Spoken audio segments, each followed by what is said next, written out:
Hello and welcome to your review for the Q3 test. All right, so one of the main topics that's going to show up on this test is just an understanding of assembly and machine language. And most of the problems that you're going to see on there are going to be similar to problems we've done already. Right? It's going to be these types of issues where we're filling in the registers and the memory contents. You're going to be translating from Python to assembly. You're going to be translating from assembly to Python. You're going to be answering questions about, how many different operations can you provide? What's the range of data values? So on and so forth. All right, so let's take a look at this first one. It says, answer the questions in the section starting with these values. Assume we are stepping through the instructions of one program, so the changes are cumulative. Note that the three CCR bits are in order G, EQ, LT. All right, so the GEL order that we've been using all along. Fill in the values and registers in memory cells after the following command has executed. All right, so after this command has executed, our program counter has already been incremented, so that would go up to 4. All right. The register is unaffected by the clear command, so it's going to still have the 30 in it that it had up above. The instruction register will now have this clear 103 in it, so we'll put the clear 103. All right, so it has the clear 103 in it. The CCR is unaffected by the clear command, so that's still 100. It's a little messy. Clear 103. There we go. And then over here in memory, all right, memory address 100 was not changed, so it's still 30. 101 was not changed, it's still 11. 102 was not changed, it's still 12. Clear 103 takes whatever value is there and just sets it to 0. All right, so really on this first step, the only thing that changed was the program counter, the instruction register, and then memory location 103. All right, so we go again. Fill in the values after this following command is executed. So decrement 103 was on line 4, which means after it's executed, our program counter is going to be on 5. All right. Decrement does not affect the register, so that's still going to be at 30. The instruction register is now going to have decrement inside of it. Decrement 103. The condition code register hasn't changed, so we're still at 000. All right. Memory 100, not impacted. Memory 101, not impacted. Memory 102, not impacted. Now the decrement operation directly affects memory. So 103 was at 0. Now it's at -1. All right. So next one. Load 103. So again, program counter has gone up to 6. The register has changed. We're taking the value in 103 and loading it into the register. So that's the -1 from up above. Our instruction register is now going to say load 103. Our condition code register has not been impacted. And then again, load doesn't change memory. It just uses memory to sort of load values. So that's all the same. All right. Last but not least, we have compare 100. Now remember, when you're doing a compare, you're comparing the X to whatever in the register. All right, so we'll keep that in mind as we're kind of going through it. But first, the program counter goes up to 7. All right, compare doesn't change the register, so that's still -1. All right, compare is going to be entered into our instruction register, so that's compare 100. All right, CCR I'm going to wait on because we kind of need to look at memory first before we can do that. But memory hasn't changed, so it's still 30, 11, 12, -1. So when we say compare 100, we're saying, all right, 30 is on our left side. We're comparing it to what's in the register, which is a -1. All right. Hopefully you're aware that 30 is greater than -1. So that means we're going to have a 1 for our G, a 0 for our EQ, and a 0 for our LT. All right.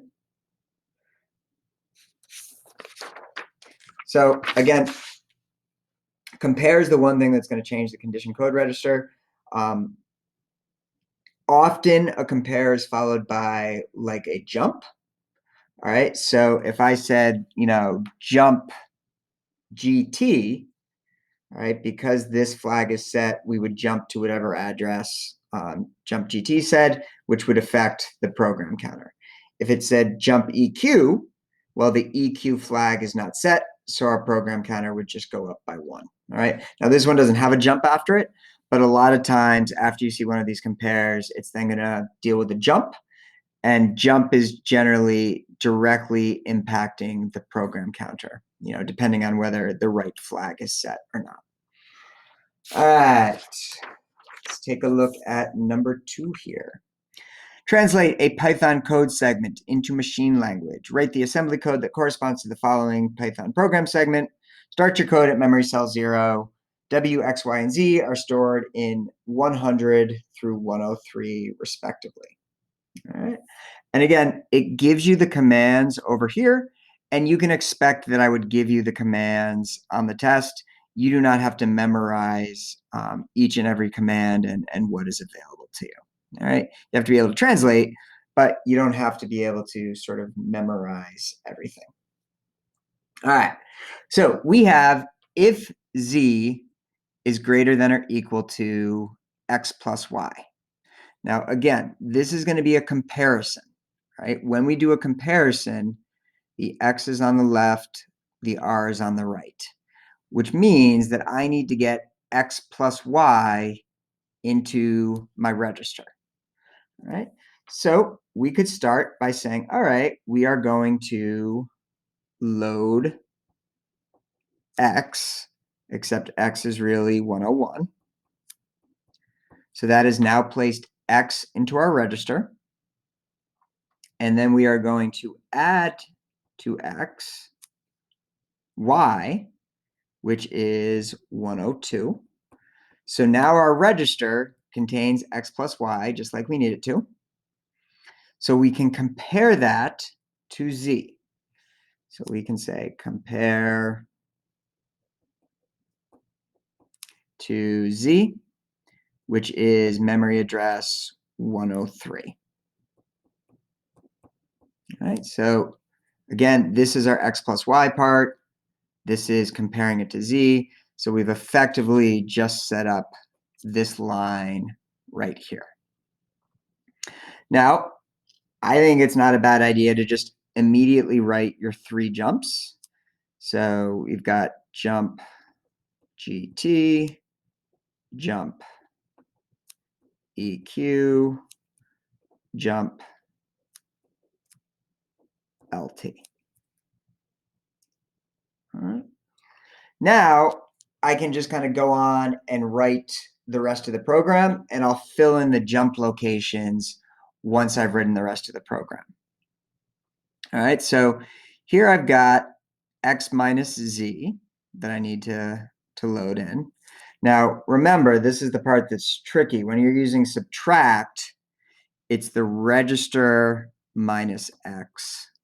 When you're doing compare, the X is on the left, the R is on the right. When you're doing subtract, it's the reverse.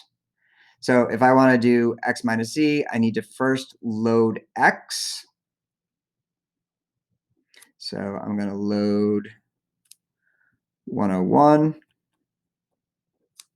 X is now in the register. And I'm going to subtract what's Z? Z is 103. Okay. Now you might be saying to yourself, but what about W? You kind of have to almost think backwards on these. Even though we're writing W equals X minus Z, and the W comes first, when we're writing assembly, the W is going to come last because we have to do the calculation. And then once we've done the calculation, we can store our answer inside of W, which is address 100. All right. Now, I could just immediately write increment X.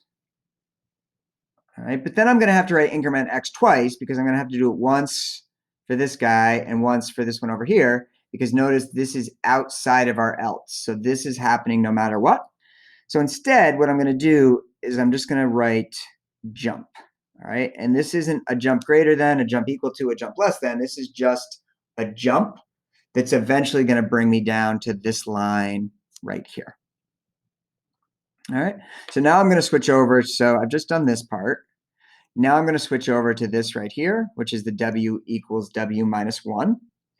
And I'm going to say, we don't have to load anything here because the decrement works directly on memory. So I'm just going to say decrement.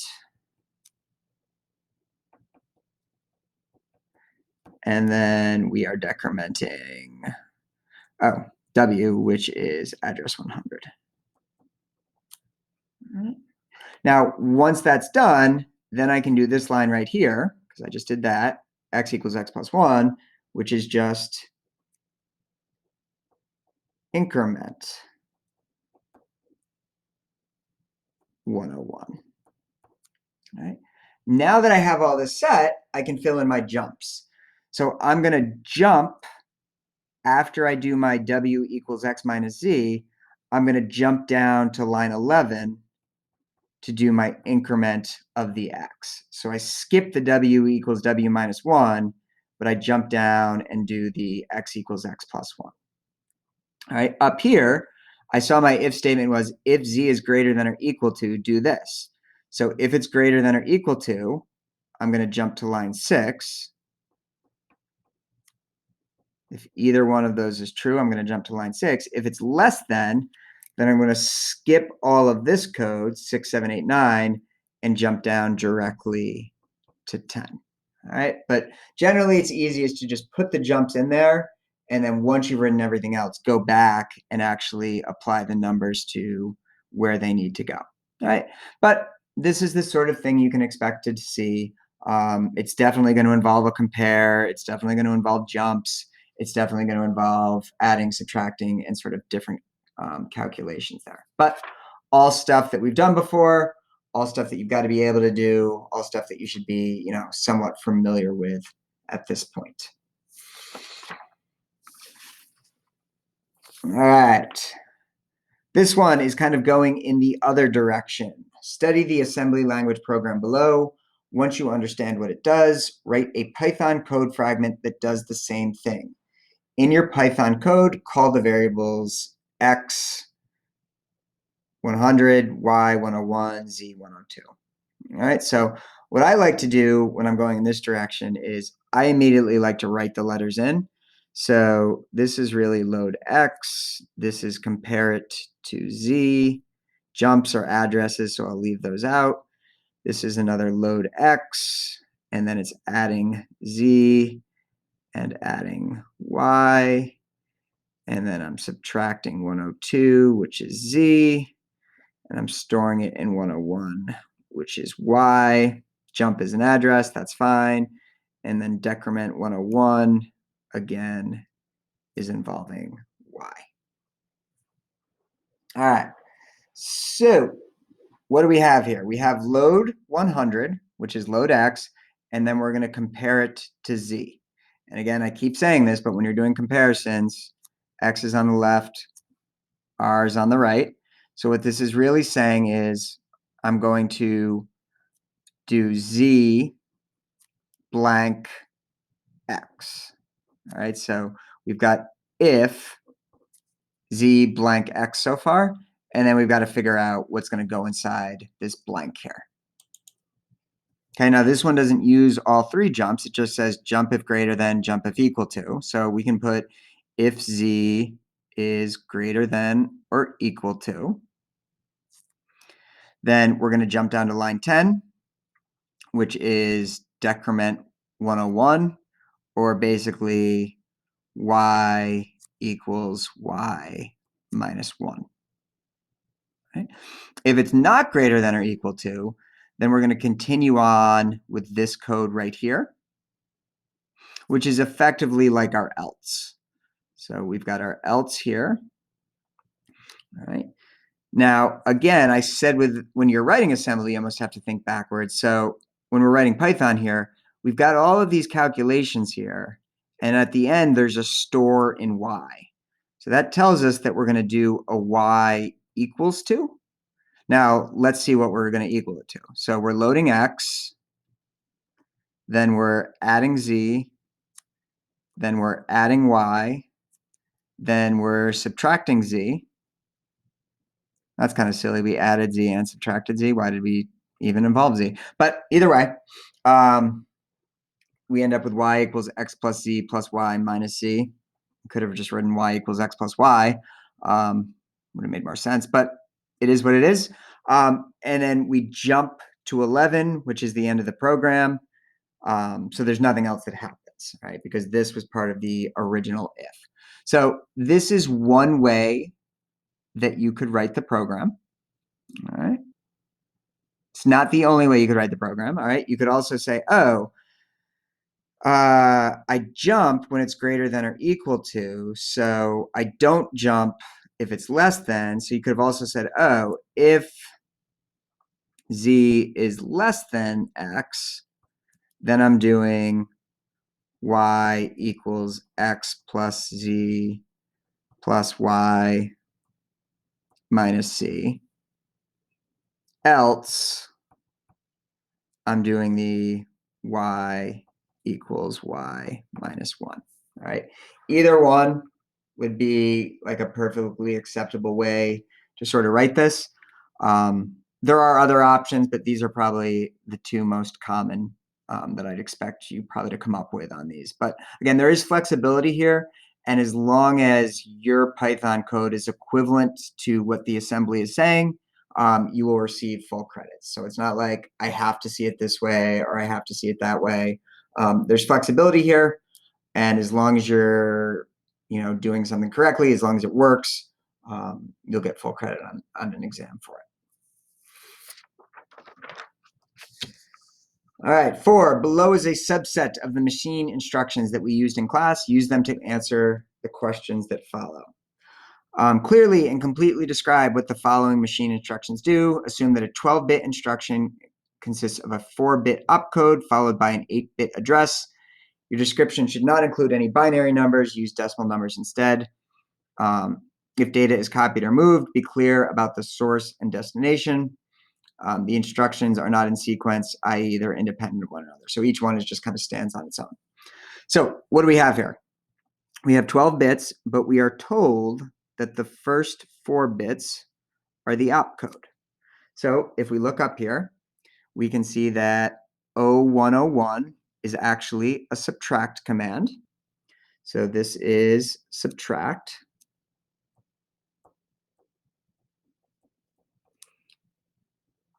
And then this represents the address that we are subtracting. So this is the address. But that address is currently in binary. So you're going to be expected to turn that binary number into a decimal number. So again, our binary number is 00110011.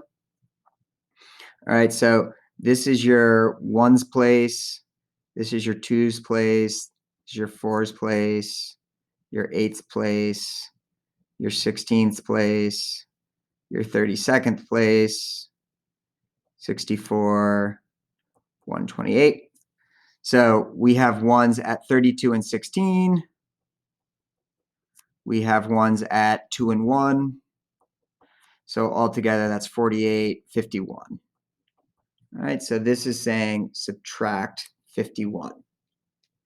Now, when it says, talk about if data is copied or moved, what is happening? So what this is doing is it is subtracting the number at memory location 51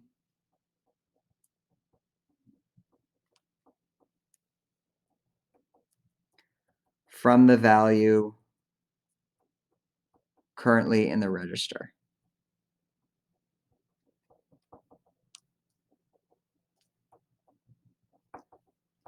All right, but that's what it means when it says, give a description. Like, okay, it's a subtract command. What does that actually mean? It means we're taking whatever number is stored at location 51 and we're subtracting it from whatever value is in the register. All right, so let's do that same thing down here. All right, we have our first 4 digits represent our opcode, so 0010. 0010 would be clear. All right, so this is going to be a clear command. All right, this would be our address.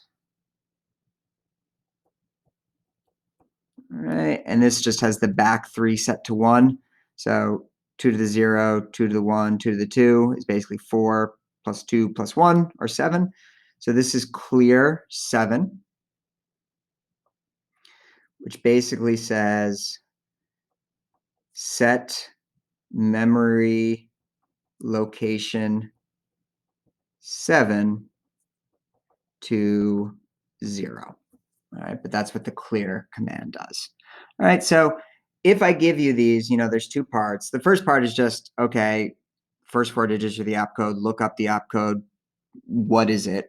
Second part is, way back to unit 1 here, but how do I take a binary number and turn it into decimal? All right, so you've got to be able to convert the binary to the decimal.